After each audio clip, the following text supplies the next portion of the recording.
So today we have this lecture on object detection, and I will say like this is the most interesting lecture you will see in deep learning during this course.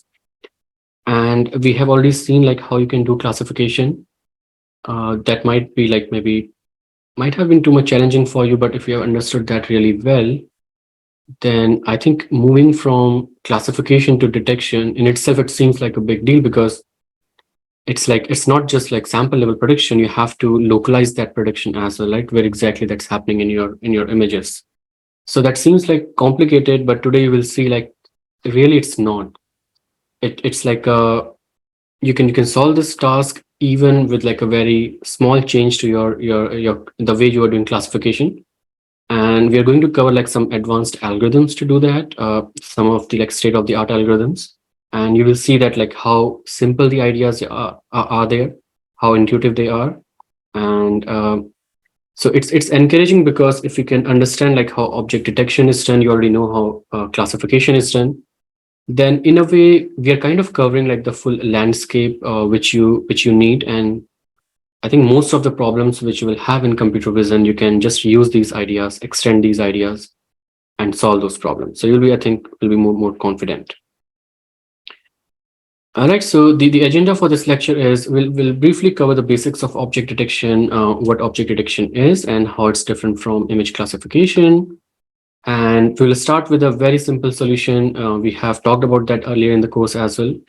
So we'll look into sliding window approach. And then we will briefly cover how we evaluate any object detection algorithm. That's actually a very important topic. Followed by that, we'll have CNN-based approaches, and we will go through like a series of algorithms, and all of them are kind of related. So we'll start with like the basic CNN solution you can have, and then series of 3 algorithms which are based on this region proposal network. Okay, so let's start with the basics of object detection. So before we start, like let me give you some nice results which we can actually get today using these deep learning algorithms. So I'm showing you a video which is like completely like you can say it's a surveillance video, and it's streamlined, and this is like a state of the art algorithm. This is not like what we are going to discuss, but again, one of this state of the art algorithm which can perform object detection in images. So what's being done is you take that algorithm, you have this video feed, you perform object detection on every incoming frame, and then that will give you those detections, those bounding boxes over there, right? And then we have a very simple algorithm which actually connect these bounding boxes across frames. And once you have that, you can actually track these objects. So you can say like this is, you can see like kind of near perfect, right? It's not missing any object. It's able to track them. It can differentiate between trucks and cars. Sometimes it's getting confused. Okay, but these are really impressive results. And I think the algorithm which we are going to discuss today, if you can develop those, you will be able to get these kind of results as well. So let's try to understand what object detection is. So we have seen object recognition already, right? And the idea is given an image, you have to say which class it belongs to. And we have seen these images earlier as well. So if you are doing object recognition, let's say your class is person recognition, you just need like a binary classifier saying whether a person is present or not. Okay, we have seen like a lot of variations of this problem throughout this course. Now, as we move from classification to detection, the only change you have is given an image, you will still say whether that object is present or not. And you need like one more prediction which you can use to draw this kind of bounding box on this image. Okay, so that's the localization, and that makes it like the detection problem. And for this, there are a lot of variations which you can use. One simple variation could be for this bounding box, you only need 4 different numbers. Okay, so for classification, you just need one number. It could be between 0 and 1, the probability of that object being present. For detection, you need 4 additional numbers. So those numbers could be, for example, the left top coordinate of this bounding box, and then the top right, or you can select the bottom right coordinate. So it will be like x1, y1, and this could be x2, y2. If you have those 4 numbers, you can easily draw this bounding box. Okay, so that's one variation. The other interesting variation could be you can say that, okay, you need the center of this bounding box, again, X and Y, two numbers. And then you need like, what's the width of this bounding box? What's the height of this bounding box? Again, four numbers. You can again draw the bounding box over the image. And there can be like other variations if you want to think about that.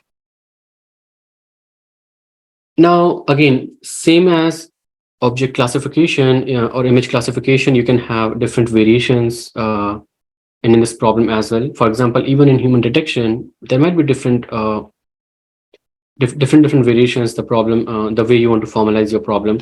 For example, you might have aerial images, right? Or some kind of oblique view. So in that case, even this is person detection, but the problem is quite different from when you're solving the same problem from ground view. Even for the human, you can see like the perspective is changing a lot. Okay, the objects are far away. And you can have like surveillance images or videos like this. So you can see like even the problem is same, but you might have like different kind of challenges in these two scenarios. Now, similar to object classification, where you might have multiple objects present in the image, then you need multiple heads for the prediction, right? We saw all those variations there. Similarly, you can have multiple objects for detection as well. For example, in this image, I think we have seen this image before in the class. You might have all these object categories, and then the problem will transform into like, you will say like whether bottle is present or not, whether laptop is present or not. So you will have those classification predictions. And in addition to that, for each instance of that class, for example, bottle, you need four numbers, which you can use to draw this bounding box. So you need like those bounding box predictions for all the classes or all the objects. But it's a little trickier than that because you might have multiple bottles, right? In this case, I can at least see like these three bottles here. So it's not just saying that bottle is present. You have to say that 1, 2, and 3 bottles are present. And for each bottle, you need these bounding boxes. So it's slightly complicated. Okay. And we will talk about like all those, how that can be addressed.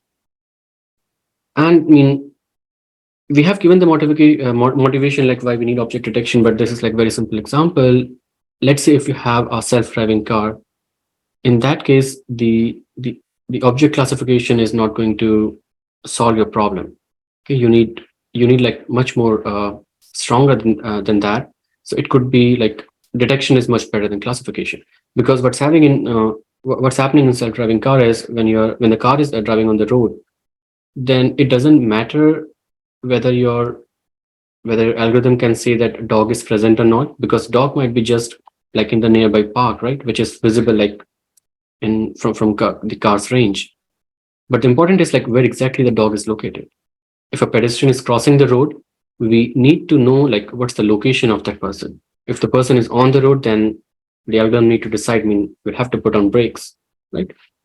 And in comparison to classification, if it just say, okay, person is present, I mean, that's not going to help you out because person could be anywhere.